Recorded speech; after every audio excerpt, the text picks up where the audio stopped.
Welcome back, everybody. Here's a topic which is close to my heart because I'm also a content creator.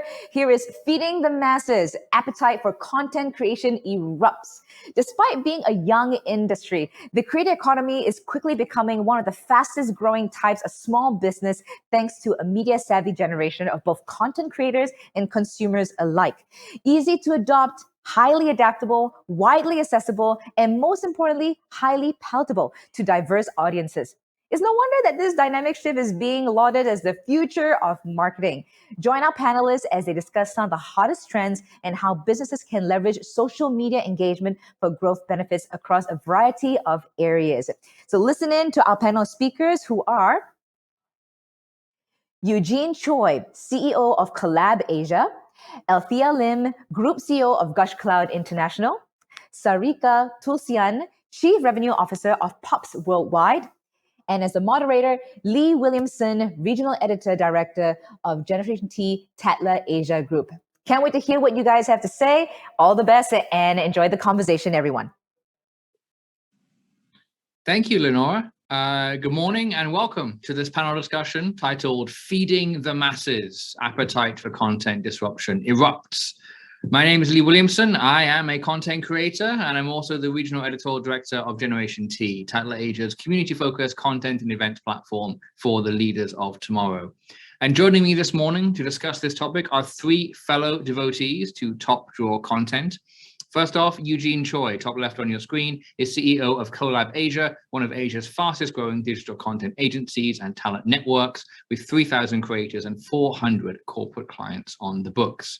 Next up, to his right, is Althea Lim, who is co-founder and group CEO of Gushcloud International. With more than 200 employees in 13 cities worldwide, Gushcloud has a truly global reach, covering digital content, talent management, and much, much more. Plus, they manage Naomi Campbell in China, which is pretty cool. And finally, Sarika Tulsyan is Chief Revenue Officer at Pops Worldwide, a digital entertainment firm currently focused on the Southeast Asian market, which boasts more than 471 million subscribers that rack up a massive 52 billion with a B views annually. Welcome to all three of you. It's great to have you. So before we get into it, can you please briefly introduce yourselves and your organizations, put a bit more meat on the bones I just provided? And given that we're going to be discussing new ways of communicating and new forms of content, and given that it's a Friday as well, can you also tell us your favorite meme as well? Eugene, can you kick us off? Yeah, hi. Thank you, Lee. My name is Eugene Choi, and I am the CEO of Collab Asia. We are a digital media company and influencer network. We currently have offices and operations in 8 different cities, in 6 different countries. And we've been providing solutions for content creators, platforms, and brands since 2012. We were a part of an LA-based company called Collab, and then we spun off and set up Collab Asia as a separate corporate entity in 2017, just because we saw all the emerging markets of Asia, and we just saw a lot of opportunity here. So very, very happy and excited to be here with you all today. And what's your favorite meme? Oh, okay. I mean, it's got to be the Rick roll. I mean, I grew up watching MTV as a kid. I watched too much TV as a kid. And, I still remember that song. And I'm amazed to see, kids nowadays enjoying that Rick Astley song, Never Gonna Give You Up. So, yeah, it will never die. Sarika, can you please do the honors? Sure. Hi, everyone. I'm Sarika Tulsyan. I'm the Chief Revenue Officer at Pops. I basically drive, strategize, and lead revenue across all our markets and work very closely with brands, creators, influencers, every such people and system in the ecosystem, which helps to drive and monetize revenue. We also have a D2C proposition, so also work very closely with end consumers to understand insights and therefore offer to them the right content, again, to monetize better. About Pops, as in we have been in Vietnam, which is our home base, for over 13 years. Since last 5 years, we have expanded into Thailand, and now we are also there in Indonesia. So these are the 3 operating markets, while we are also present in Singapore. We create content, we produce content, we do branded content, we work with creators, influencers, everything in the space of digital content and entertainment. We are out there with our content across platforms, as well as our own OTT, 2 OTT platforms, which is Pops app, which is general entertainment, targeting Gen Zs and millennials, and also Pops Kids. So basically, with tech platform, yeah, go ahead. And I'm not going to let you off. What's your favorite meme? I'm vegetarian. No, meme, like a social media meme. I thought you were talking with meat. Okay, I don't know why I got that. That would be a strange question. All right. We can come back to that. We'll come back to that. Althea, can you please introduce yourself a little bit more? Sure. Hi, guys. My name is Althea. I'm the co-founder and the group CEO of a company called Gushcloud International. We've been around for 10 years. It's really exciting to see how the content creator space has grown. It's really exciting to see how influencers are now turning into premium content creators, and beyond that, going to become celebrities in their own right. So we're very excited on that. As a company, we are a global digital talent and media company. We're based out in 13 cities in 11 countries. But at the same time, the organization is divided into 3 major units. So the first unit is called the talent and brand unit, whereby we help talent and we help brands connect to each other and then reach out to audiences. So that's what we do on the talent and brand side. We have another unit that's called the IP and Content Studios unit. So that's where we work with influencers and top celebrities to help them build their content channels. And now we're moving into reality TV series, and we hope to be able to do something as quick as possible within the next 24 months or the next 12 months at least. We're very excited in key verticals of like anything to do with the women's wallet, like lifestyle, fashion, beauty, wellness, skincare. And in the male space, where we're really excited in, is we're very excited in music, comedy, and as well as esports. And our last unit is really where it all ties in, is that we really believe in the future of what we call influencer or content creator commerce. And what that means is that we want to go into live commerce, and we want to go deeply into social commerce. We want to work alongside with some of the top celebrities to build out their brands and to be able to distribute them globally. But Southeast Asia is really where our heart is at. And we all know how difficult brands take to come into Southeast Asia. I'm quite old school and I'm super Chinese. So I guess my favorite meme is the Jackie Chan, mind blown. Yeah, so that's what I like. Yeah. A classic. You can't go wrong with a classic. Okay, so let's start with an obvious one. Now we know who we're talking to for the next half hour, and challenge the motion. So the title is content, creation erupts. So appetite for content erupts. I mean, but is our appetite for content really erupting, or is our appetite as voracious as it always was? It's just that our tastes are changing. Eugene, you want to take that? Yeah, sure. I mean, I think the buzzword creator economy really started getting used a lot around maybe June of this past year. But yeah, to your point, I think the creator economy has been around for many years.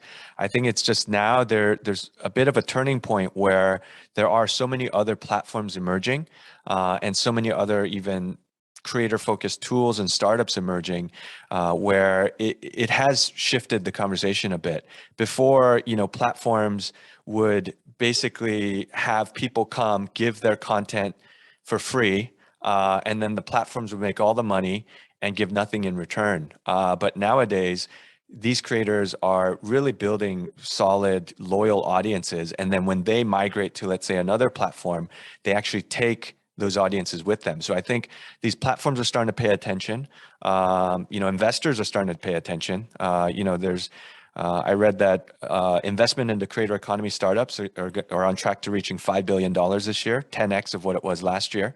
So yeah, I think there's just a lot of things going on right now, but at its core, not much has changed. Okay, I think we need a quick definition, because we're going to be using the term creator economy a lot the next 25 minutes or so. Althea, can you just give a definition of broadly what that term encompasses? I think broadly what the creator economy term composites would be the fact that you are a creator if you are creating content on a digital platform. So it could be, for example, Facebook, it could be Spotify. If you're a musician, you could be a content creator as well. It could be, for example, on Instagram, if you are a fashion influencer and you're creating fashion content. I think that's entirely what the entire economy composites together. Now, I think to put it in a singular sentence, just for imagination, I think if you put all the creators of 2021 together, you put them in a country, and you say this is a new country and it's called a creator country. What data and research has proven is that that country would have the highest GDP growth in 2021. So that's the exciting fact. Yeah. Whoa. The most number of Instagram posts as well, I imagine, and bubbles, Probably, selfies. yeah. Okay, so that's really useful to know. Sarika, for brands, what are the advantages and the downsides as well of the fragmentation of traditional media, the decline of traditional marketing strategies that is, the rise of the creator economy is creating? The rise of these new platforms and storytelling. What does this mean for brands? So, as in, I have been through and through into digital media, and to me, I think embracing digital media for brands and thereby leveraging what is happening with the creators economy is actually an upside to what has been done or what was being done in the traditional media. So I believe just like consumers are changing and evolving, so does brands. And this actually is a good news for the brands to leverage because it helps them to bring in more authenticity, then live with a crafted message, which is advertising. Here you bring the personality of the creator aligned with the message of the brand. Bringing the two together is a very powerful proposition than just bringing a celebrity to advertise about your message. But besides this, what this creators economy really fuels is a huge fandom. So there is already this huge fandom that is there existing in digital space, which is easily accessible, unlike traditional media, anytime, anywhere to the audiences which brands are trying to target, and therefore bring that authenticity of the personality, which is the creator, and the brand message together and throwing it out there in the digital space in itself a revolution and evolution of how brand communication should be done. And this is something which brands should definitely look at the upside and therefore continue to leverage if they are not. Eugene, Althea, anything you'd add to that? Anything you'd kind of push back on? Sure, Eugene, want to go first, or I can go first? Go ahead. You're speaking first. Please go ahead. Yes. So I think what I like to say to this is that I think what traditional marketing might not be able to perform is the keyword called performance marketing, whereas that is exactly what creator marketing or influencer marketing will definitely move towards. And so what that means is that I think a lot of FMCG brands are now investing a lot of money into influencer marketing or content creators. And the reason is because they actually see the turnaround in ROI and in sales. And I think that is unfortunately something that traditional media like magazines or like television might not be able to give, but it can lend credibility to this particular market. Yeah, no, that's a great point. We work with a lot of platforms and YouTube and TikTok, for example, right now, they're pushing a lot of these ad products, which are not so much just focused on kind of performance metrics and things of that nature. It's more content-based targeting. It is more, frankly, more similar to, I guess, how commercials were bought and sold on television. And that makes sense because, YouTube now is on track to doing, I think, 30 billion in revenue this year, and it's actually going to overtake the TV advertising market. So I think it's not surprising to see that a lot of those ad dollars, as they shift to the digital space, it's going more towards influencers and creators. And on the flip side, what about the audience? What do they get and what do they lose from this new media landscape that's being forged, do you think, Eugene? Well, I think they might lose a little bit of privacy. I think that's what a lot of people have been talking about, right? And Apple now has changed how they're set up. So maybe some of these apps can't track the users as closely. But I think at the end of the day, though, the audiences do benefit because with this fragmentation, there's a lot more choices. There's a lot more platforms. There's a lot more different options of content to view, right? Whereas, back in the day when I was growing up, I mean, everyone watched Seinfeld, for example, right? 23 million people, whatever, was watching Seinfeld, and they were all talking about that. Nowadays, you see a lot of these really great different types of content and niche audiences.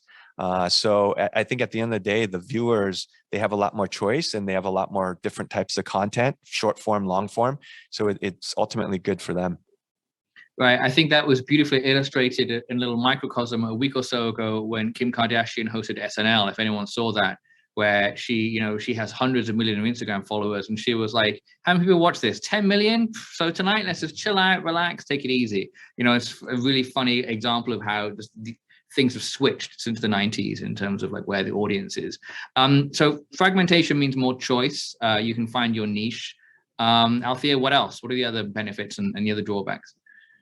I think the drawback towards audiences today, the only like one of the key drawbacks that is really in my mind is you see a lot of young kids today that really know specific topics or specific knowledge about topics, and I would just call it verticalization in terms of like knowledge. But I think young kids today who don't take any effort to really know about other stuff will lack in horizontal knowledge.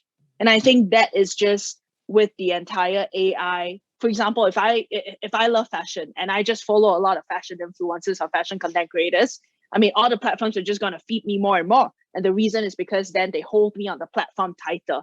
But if I don't make a personal choice today as a teen or a young person trying to learn more, I would actually, unfortunately, I'll be very good at something, but I might become not very good at a lot of other things. So I actually think that's the danger. Fewer generalists, right? Yeah. Sarika, what would you add to that? I think I agree with both the points. To add it, yes, I believe in generalization versus specialization aspect that totally gets hampered. Meaning today, kids know a little bit of something, at a surface level, but you go in depth, there will be one or two things they go. But I also think, for me, I think the bigger problem is about data privacy, which is totally getting here, requires address. And that's happening too. I think that will evolve and will get better. But all in all, I do feel if looked at it, be it adults or be it kids, if you look at this content as an opportunity, if you look at the types of content available and it's accessible as an opportunity, there's more upside to it than the downside. Because, when Industrial Revolution happened, it had its downside too at that point in time. But over time, that has evolved in a way that the downside is completely lost its relevance. It's only about upside, and there are new downside that has come. So I guess the relevance of downside and upside would also evolve over time, but it's about how we as human beings and owners of the content and the platform and technology enables and delivers that to our audiences. And in this brave new world, what is the role of traditional media, TV, magazines, newspapers, and legacy brands in this new world? Your Vanity Fair, CNN, BBC. Is it adapt or die? Or will these brands and these formats still have a place in the next 5 to 10 years, Althea? I am a believer that they will have a place. And the reason is because I think legacy publications, brands, media that have put in so much effort in storytelling and history and just brand building, right?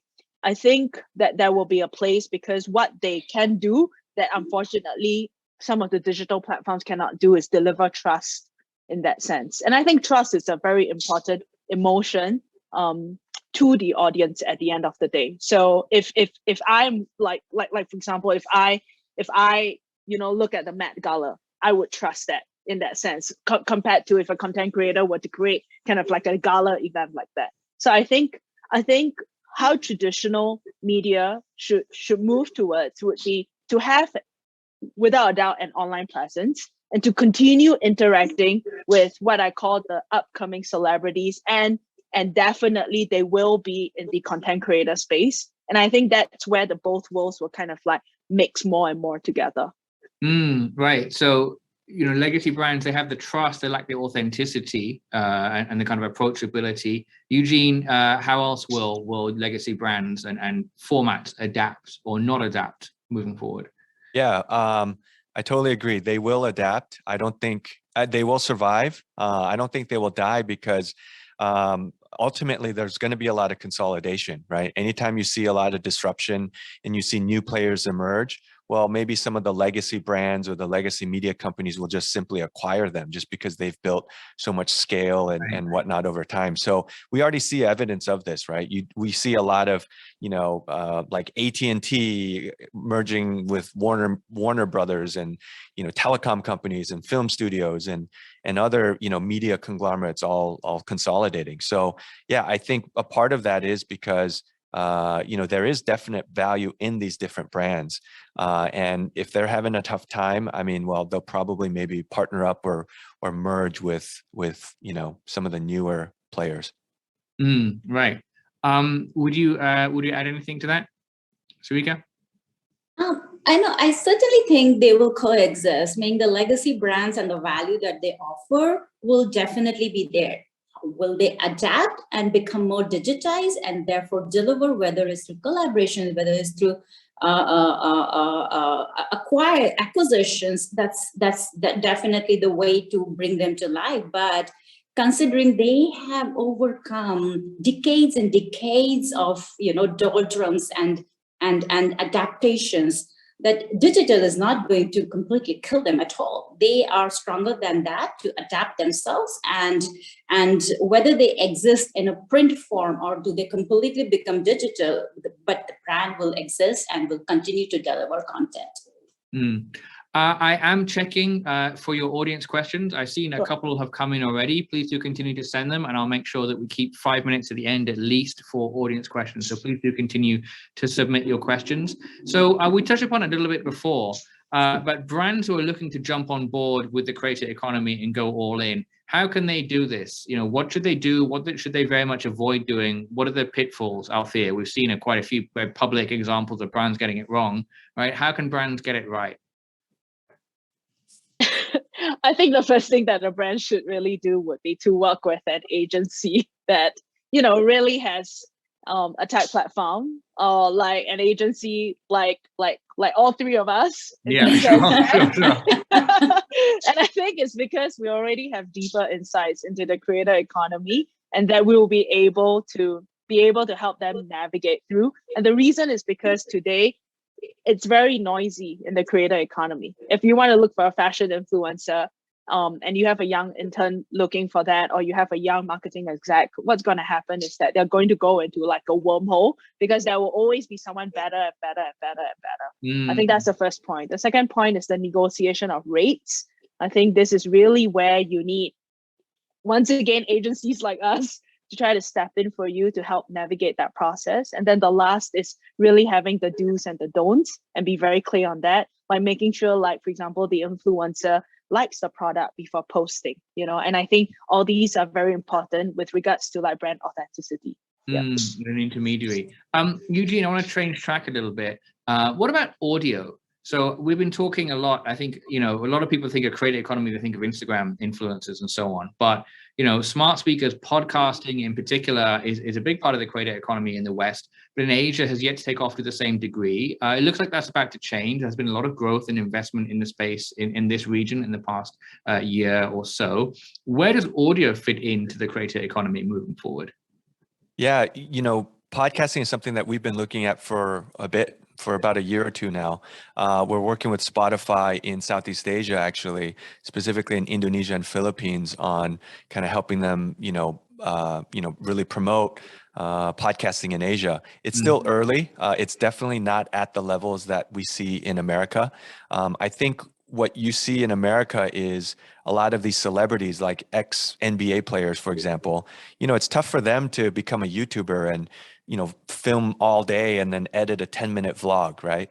but they could certainly sit down, invite one of their celebrity friends and talk on a podcast for an hour. So the appeal to me personally, more from a creator perspective, is how much easier it is to create lots of great content via podcasts. And so, that's something that we're also looking at. Some of these TikTokers that we work with across Asia, they're really great at making very viral 30-second videos, but are they able to do a 10, 15-minute YouTube video, right? Maybe not. So we're looking at a lot of different formats, trying to figure out a way to help them, maybe create content easier. And I think once that continues to develop, then, brands will eventually kind of catch on. I mean, people, I think, are already listening to a lot of podcasts, but it's just not at the levels that we see in the West. Sarika, what other ways will audio start to penetrate the creator economy? Will we see, I don't know, influencers on our smart speakers? Like, what's the future like hold there?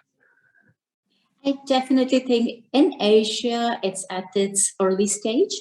It will definitely evolve and develop. It will bring in, therefore, more and more creators, but also, therefore, with higher reach and higher acceptance and adaptation by the consumers, it will then bring in the brands, just like how digital evolved over time. But I also think the fact that, we all went through this 2 years of horrible COVID pandemic, right? I think during this time, we saw a little extra push faster than what it could have been without the pandemic in the audio space. And that push has kind of given it a 5 years go ahead, meaning 5 years lead.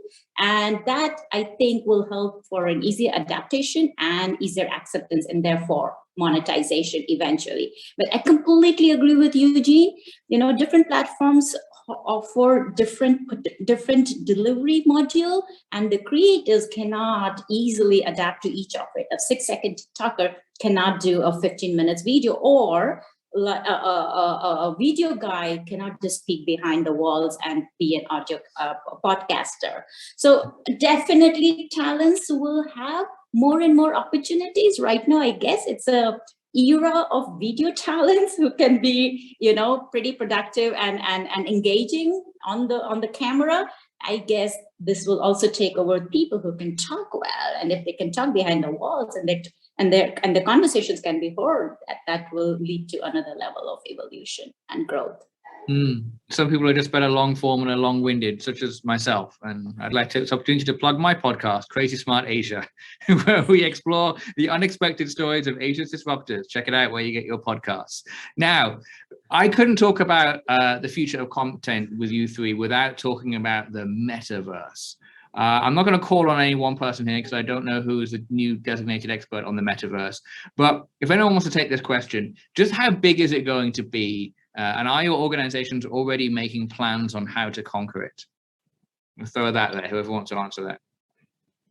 Yeah, I mean, I'll try to sound intelligent on this area, but it's still so early, right? So I guess I'm not too afraid of sounding, ignorant, because I think it's still very, very early, right? Not only when it comes to metaverse, but even NFTs, which, are not the same thing, but very much related. And all this other stuff we're seeing kind of in the blockchain space, right?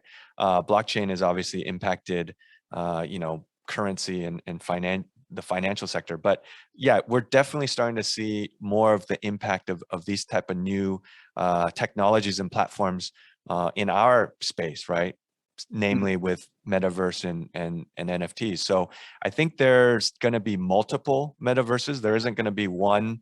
Facebook's not going to rule it all, hopefully. I think there's going to definitely be a lot. And I think currently it's really the gaming sector is where we're seeing they're probably maybe the most ahead when it comes to Fortnite and Roblox. I mean, they've already for many years have kind of built their own metaverse. They've already have digital goods, which are now easily probably going to become NFTs. So I think maybe by looking at what's going on in the gaming space is going to give us a lot of clues as to what's going to happen maybe in different other industries and sectors. And I want to move to some audience questions in a minute. Before we do, I want to look ahead to the future and what the future trend in the creator economy will be. So the creator economy brought back email, the format that seems like it's like the cockroach of media. It will never die. What else is the creator economy going to do in the next few years? Althea, do you want to take that one first? I think that the creator economy will move a lot faster towards commerce. So I'm very big on where the future of live commerce looks like, where the future of social commerce looks like. I think these are two very big trends that would be going towards, which has been proven out by China already. So I think that will basically hit the US and then the rest of Asia. I think that's one. I think when that happens, we'll be able to develop the largest, or rather the economy itself will be able to develop the largest small, medium-sized enterprises, because with commerce, that's what you get. And when that happens, fintech businesses will then plow through, right? And we'll basically be able to help them with factoring, credit, loans, insurance, pensions, and all that, which I think is extremely important. I think towards the end, where it really excites me is actually virtual goods and fundamentally into the metaverse, which I think is very exciting. And yeah, and maybe if I could just use the last 1 minute on my side to explain where we think about the metaverse. So I've been watching 6-year-old kids just kind of like watching how they interact with each other, right? And so for everyone in the audience who have kids, or if you don't have kids, if you watch how a 6-year-old to like a 9-year-old kid interact with their friends today, they no longer really interact with their friends on social media platforms. They actually interact with their friends into a game. And a lot of times it's a game called Roblox or Fortnite, whereby they are actually their own business owners in that sense. And so what they do is they build like stuff, and people can come in or they cannot come in, and they must pay or they cannot pay. And so from that perspective, what's going to happen is that there'll be a lot of virtual goods that will be released. And also what that means is that the age of being a content creator in the metaverse will decrease tremendously. So kids are going to be creators in a space, but yet at the same time, they will be socializing and be influencing their audiences and their friends. And hence, that's why I actually think for Facebook to go into the metaverse is the correct thing to do. And the reason is because they have Oculus. At the same time, they have, they want to stay true to being like, to help people create meaningful connections.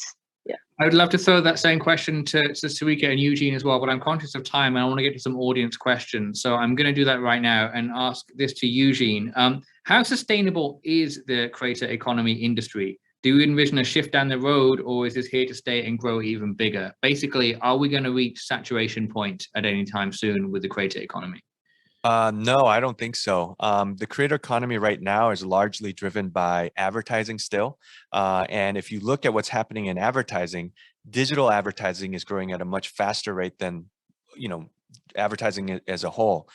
So then that means that more money, more ad dollars are being pumped into these digital platforms, which will then ultimately end up with creators. So I think definitely the creator economy will grow even bigger. It's still very early. And, besides advertising, there's these new revenue streams that are popping up. As Althea mentioned, virtual goods and, this stuff we're seeing with NFTs. And if you look at how much VC money is being poured into NFT related startups, then, that's also going to bolster that ecosystem, which will ultimately also, continue to grow the creator economy. So final question, I'm going to put this one to Sarika, but if either of you want to jump in as well, please do so. Authenticity and truth has always been paramount within the media industry, as we were discussing earlier on in the discussion. How does that translate to the creator economy? And are there any sort of guidelines or regulations your platforms try to implement to avoid false narratives and to ensure that content remains true? So to me, when we talk about creators economy, we talk about something which is really already authentic, meaning the personality, the creator in itself, in herself, himself, is already talking about things in a very authentic way before he or she has become a storyteller for a brand. So authenticity and the brand message are already together. That's why that person is working for the brand. But talking about creators and talking about open platforms, digital platforms, there's a whole lot of scandals happening too. There are a whole lot of PR crises happening too. And bringing the two together to coexist they will always coexist. We are never going to eliminate one over the two. But when brands have clear guidelines, just that we call that brand guidelines, and they have a clear briefing to work with the creators, this will help to facilitate a more organized way, and therefore brands to protect themselves for any such PR crisis or scandals. But at the same time, as in creators, if they talk about what are do's and don'ts and bring this together, will help. Now, is there a standard way of doing this? Operationally, yes. Do every brand follow the same guidelines? No, because brands have their own brand guidelines, and that differs from brand to brand, and so does creators. Operationally, yes, we follow guidelines.